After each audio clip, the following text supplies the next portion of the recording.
Good morning, students. Today we'll start with the phylum Mollusca. So phylum Mollusca is the second largest animal phylum. We have seen that the phylum Arthropoda was the largest phylum of animal. It was the first largest, and the second largest animal phylum is called phylum Mollusca. These are terrestrial and aquatic. You can find them both on the land as well as in the water.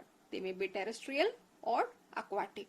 And coming to their basic structures and the basic features, it shows organ system level of organization. See, it was initially the porifera was only the cellular level of organization.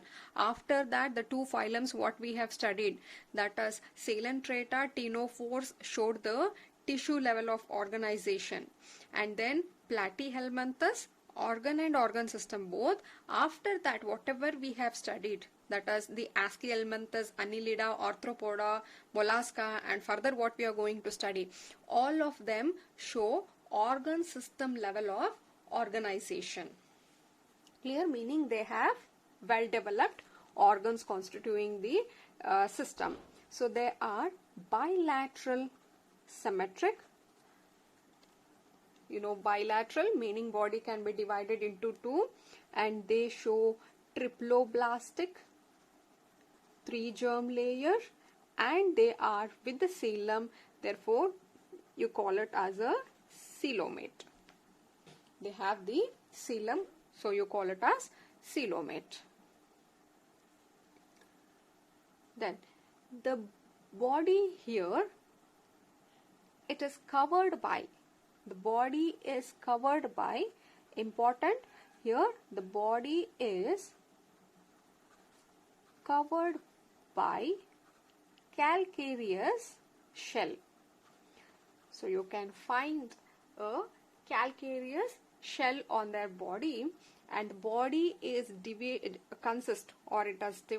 into, the body consists head. They will have the muscular foot, and they have the visceral hump. So let us take the diagram one of the mollusk. So if I take the snail here,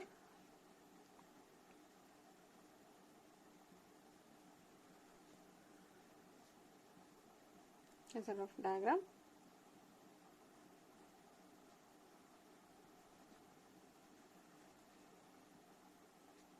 See here, the body is divided so into a head, then this is the muscularis foot, what you can see. The first one here you can find the head. This is the second, the muscular foot, and this portion here you call it as visceral hump. It consists of a mantle. Inside here you can see there's a mantle. There's a mantle. The mantle is the one which is going to secrete the hard shell. The body consists of the head, foot, and hump. In the hump you can see this mantle, that is the one which is going to secrete the shell, and you can see the space here. This is what we call it as hump. So the space between, this is a hump and this is a mantle. The space between the hump and the mantle, this one, you call it as mantle cavity. Am I clear? The space between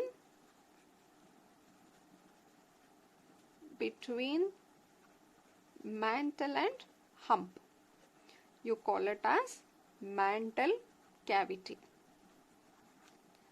And it consists a mouth. You can see it will have a mouth, and it will have the radula.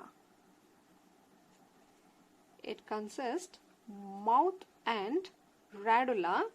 You can find the structure, a special structure called medulla, in the buccal cavity. Now, what is the use of this medulla? It is to grasp the food. They use this radula. In the buccal cavity, the mouth has this structure called organ called radula. The main purpose of this is in case of rasping for feeding purpose. They just move like this and grasp the food. So that's a function of radula. In the anterior head region, you can find the sensory tentacles. Here you can find in the anterior head region,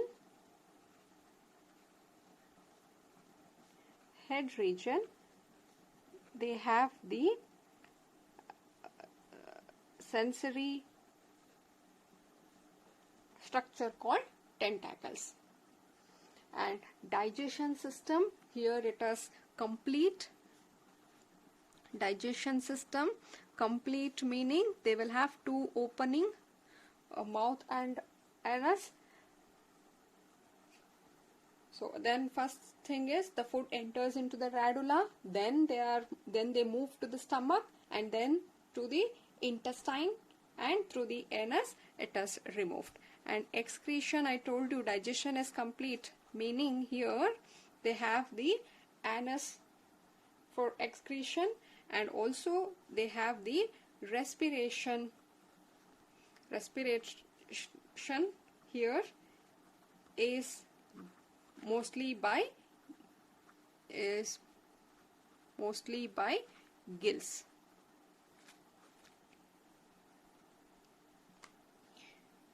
And here they are dioecious, oviparous, fertilization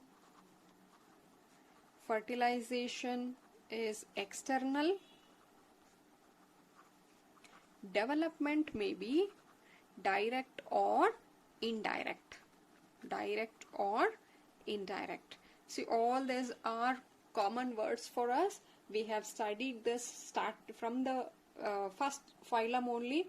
We will be now see bilateral, triploblast, diploblast, coelomate, acoelomate, dioecious, oviparous, viviparous, fertilization, internal, external, development, direct, indirect. All this you should know a meaning of each word. Clear?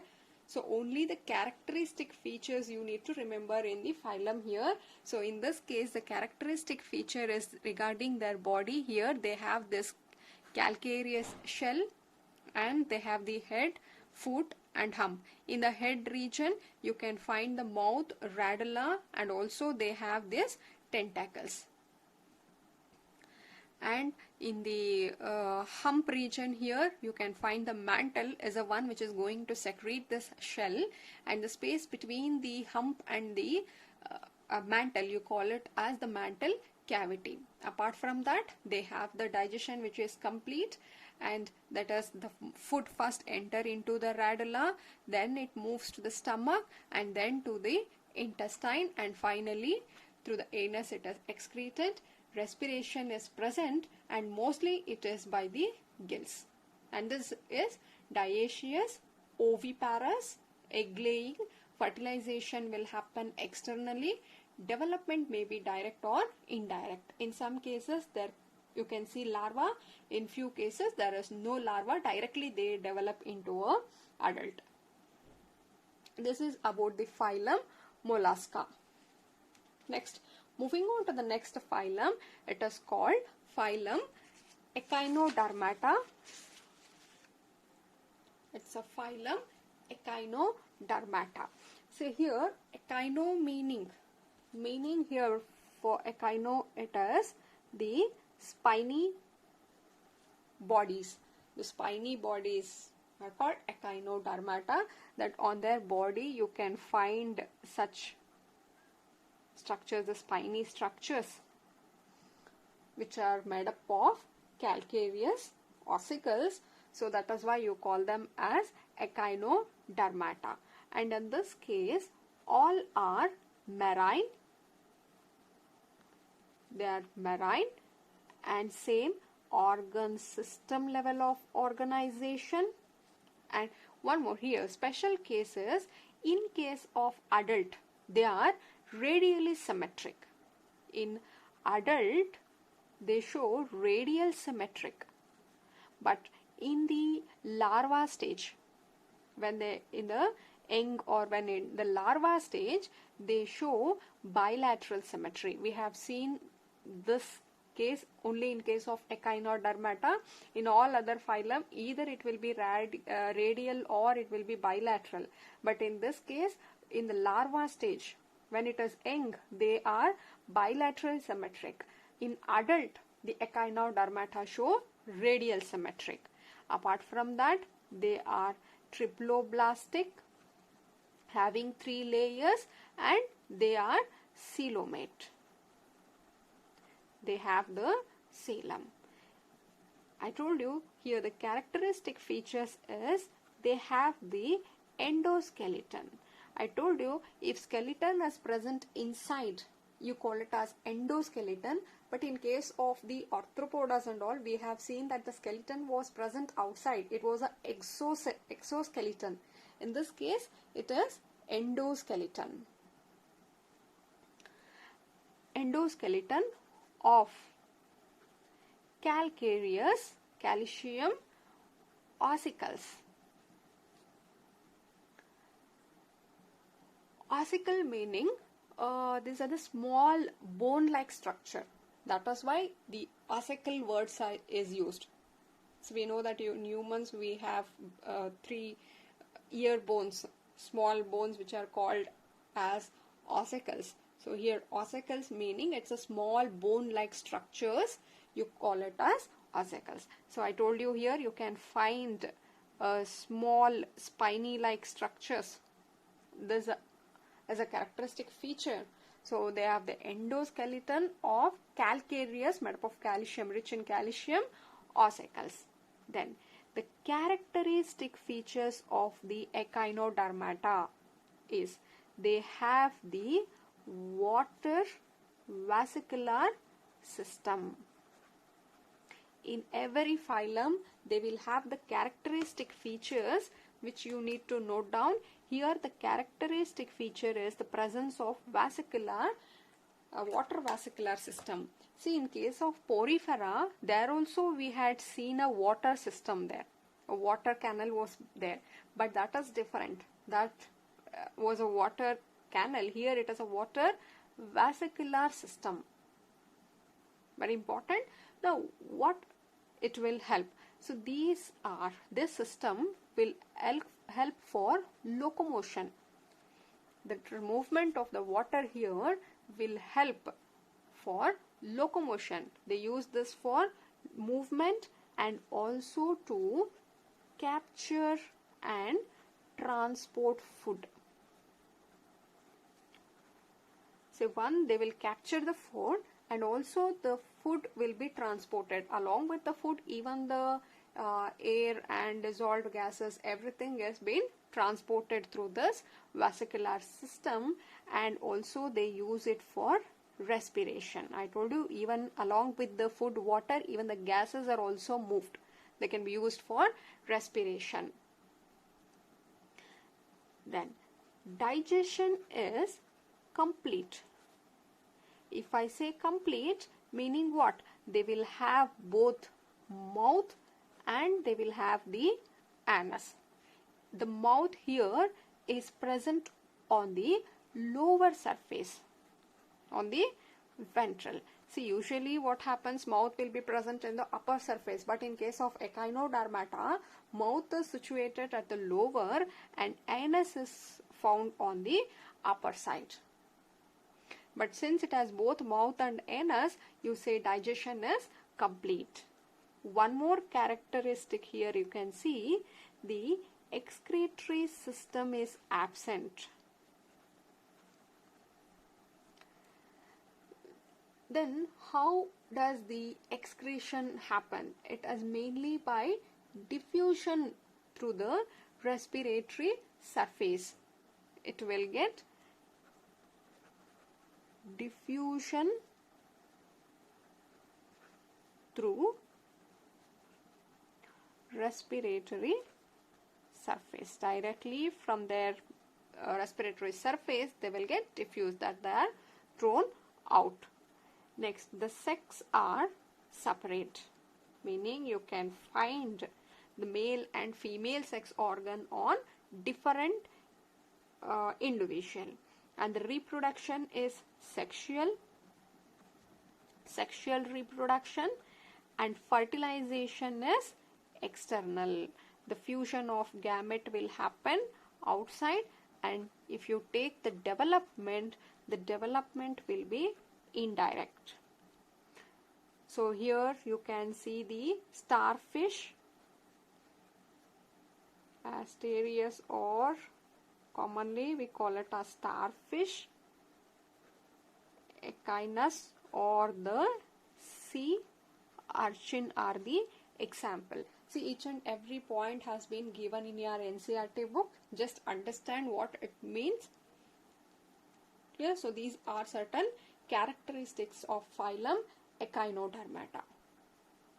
We'll also see one more phylum called phylum hemichordata. Hemichordata. See, hemi meaning what here? Half. Initially these members resembled, they have many characters which are common to chordates. That is why initially they were put under chordates. Under chordates they were put as a subphylum under phylum chordates, but later on they were separated from chordates and have been put under a separate phylum called hemichordates. So initially what they had was a stomochord was present in their mouth. The stomochord, or it is commonly called as mouth chord. See, we know that chordata meaning which had the notochord. Since these members had the mouth chord or stomochord that resembled them, so they were thought as a notochord. They got confused that this mouth chord as a notochord, and they were put under phylum chordata. Under phylum chordata, subphylum. But later on they were just separated from the phylum chordata and put under a separate phylum called hemichordata. These are worm-like structure. Here they mostly live in burrow and are marine. I told you these are worm-like structure.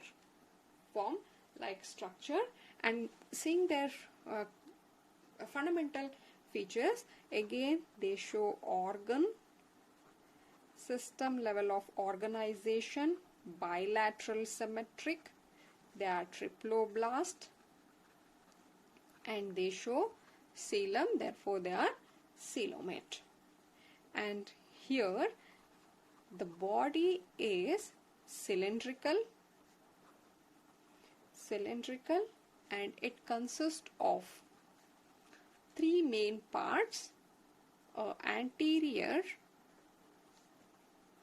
proboscis, then they have a collar, and they have a long trunk. Let us take one example here. So this is how they look.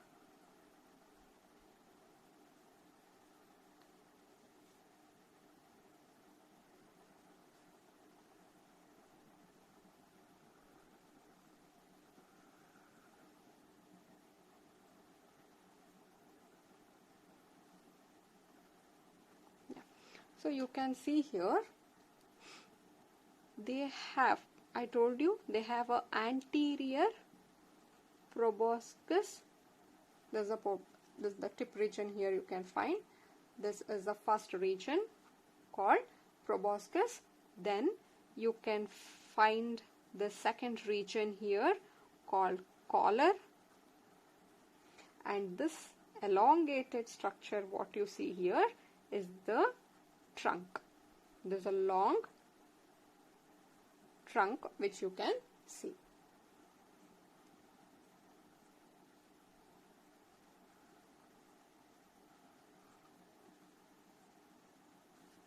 Clear? So now the digestion here, they have the digestion system. The digestion system is complete. So if I say complete, again it is understood that they have two opening, they have the mouth and the anus, and the circulatory system is of open type. Circulatory system is open type, meaning they don't have any vessels, they are being directly circulated. Then it is the respiration. Respiration happens through gills. See here you can see structure like this. These are nothing but the gills which helps in the respiration. Then in this here you will also find a proboscis glands. These help in the excretion. Excretion is with the help of proboscis glands, right? And sex are separate, present on different individual. Again, fertilization. Fertilization is external. The fusion happens outside, and development can be indirect. There is no larva stage. They directly develop into the adult. You can see diagram given. See, this is how the hemichortada looks. So before that I told you this is a echinodermata. So you can see a spiny like structures. So that's echinodermata. You can find spiny bodies, that are the calcareous ossicles in case of echinodermata. So here in case of the Balanoglossum, which is an example for hemichordata, so this is the proboscis, a collar, and this elongated region you call it as a trunk, and these are all the gills. Clear? So that's all for today. We have studied phylum Mollusca, a second largest animal phylum. Clear regarding their body. And then we have seen echinodermata and hemichordata. Every point has been given in the NCERT book. This will be sufficient, but very important is in each phylum there are certain characteristic features which we have to note down separately. After completing this chapter, I'll just tell you the tricks how to study all phylum so that you'll not get confused. We'll make a separate table mentioning all 11 phylums and their common features and their characteristic features of each phylum. Make a separate chart so that at one glance you can understand all the phylum. You can just differentiate all the phylums. It will be a quick recap and also easy to remember. And most of the characteristics whatever we have studied, they are common. While writing in exam you can explain each points. Here I have just given organ system, bilateral, triploblast, coelomate in one sentence here like this. But when making points, each one is a different point. You can just explain what exactly you mean by organ system, level of organization, what bilateral mean, what triploblast, what coelomate mean. Along with that, characteristics are very important. This has to be definitely mentioned in phylum. Yes, that's all for today. We'll continue. We have left out with the last phylum called chordata, phylum chordata, which we'll take up in the next video. Thank you.